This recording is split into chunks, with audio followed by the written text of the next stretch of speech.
एक छोटी सी कथा मुझे याद आ गई, सुनाता हूं, सुनो। एक स्त्री थी, वो बढ़िया ऑफिस में जॉब करती थी। रोज बस से अपने घर आती थी और बस से ही घर से ऑफिस जाती थी। उसके पांव में जरा चोट थी, तो एक दिन अचानक पांव में चोट लग गई, तो वो लंगड़ाती हुई बस की तरफ, ऑफिस तो जाना था, तो वो लंगड़ाती हुई बस स्टैंड तक पहुंची और लंगड़ाती लंगड़ाती वो बस में चढ़ी। एक सीट मिली, सीट नहीं मिली, वो खड़ी रही। चारों तरफ देखा, बस खचाखच भरी थी और उसके पांव में बड़ा दर्द था। उसकी इच्छा थी कि कोई मुझे अपनी सीट देता तो अच्छा होता। तभी उसके बाजू में एक महिला मजदूरन, वो माँ मजदूरी करती थी, गारा मिट्टी मजदूरी, वो खड़ी हो गई। वो भी काम पे जा रही थी। वो खड़ी हो गई और कहा, बहन आपके पांव में दर्द है, आप बैठ जाओ। उसने अपनी सीट दे दी और वो खड़ी हो गई।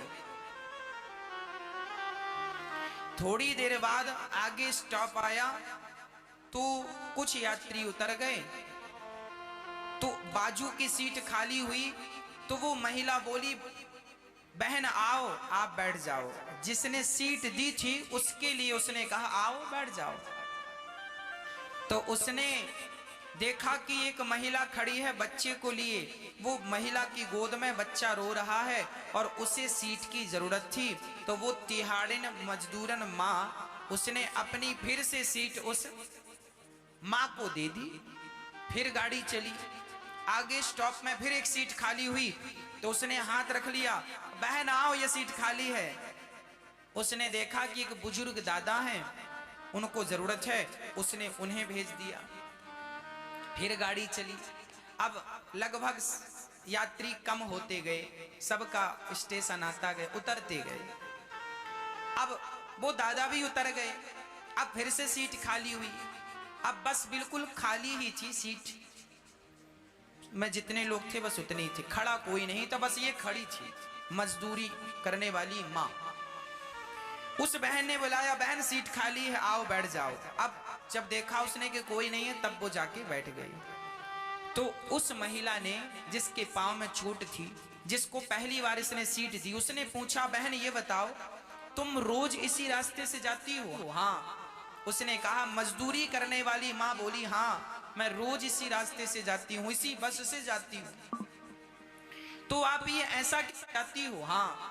उसने कहा, मजदूरी करने वाली माँ बोली, हाँ मैं रोज इसी रास्ते से जाती हूँ, इसी बस से जाती हूँ। तो आप ये ऐसा क्यों करती हो अपनी सीट? तब वो मजदूरी करने वाली माँ ने जो जवाब दिया वो सुनने योग्य है। उस माँ ने कहा कि बहन मैं बहुत गरीब हूं, मैं इतनी गरीब हूं कि किसी को पैसे देकर उसकी मदद नहीं कर सकती।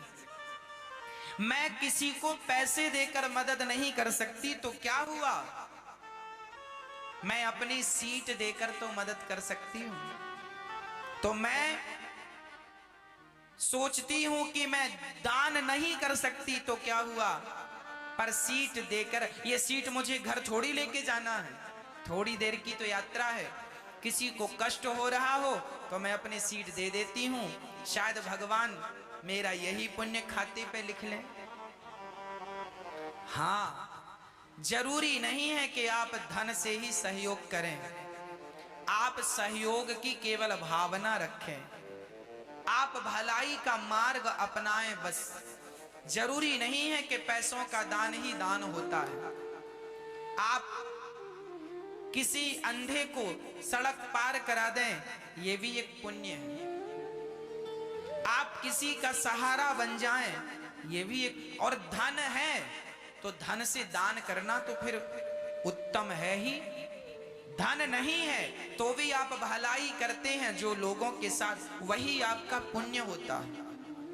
और धनवान है तो आप जिस प्रकार की योग्यता है उस प्रकार का आप सहयोग कीजिए, उस प्रकार का दान कीजिए, उस प्रकार का यश प्राप्त कीजिए। दान जरूरी इसलिए होता है कि दान करने से हमारे घर में शांति बनी रहती है, हमारे घर का कष्ट समाप्त हो जाता है। जैसे किसान 1 कुंटल खेत में गेहूं बोता है तो 4 महीने बाद उसका 20 कुंटल वापस आता है। उसी प्रकार मिट्टी जब 20 गुना करके लौटाती है तो सोचो बिहारी जी विधाता कितने गुना करके लौटाएंगे। इसलिए ये दास अनिरुद्ध रोज सवेरे 8 बजे जब बहुत सारे युवा सोते रहते हैं, उस समय ये दास अनिरुद्ध हजारों लोगों को भोजन देना शुरू कर देता है। हमारा नियम है सुबह 8 बजते ही अन्न क्षेत्र चालू हो जाता है और हजारों साधु संतों की सेवा चालू हो जाती है। हजारों साधु संत अन्न क्षेत्र में आकर बड़े श्रद्धा से प्रसाद ग्रहण करते हैं। यदि आपकी भी भावना जागे, आपको भी बिहारी जी प्रेरित करें, तो आप भी इस अन्न क्षेत्र में इन साधुओं के लिए जरूर सोचिएगा।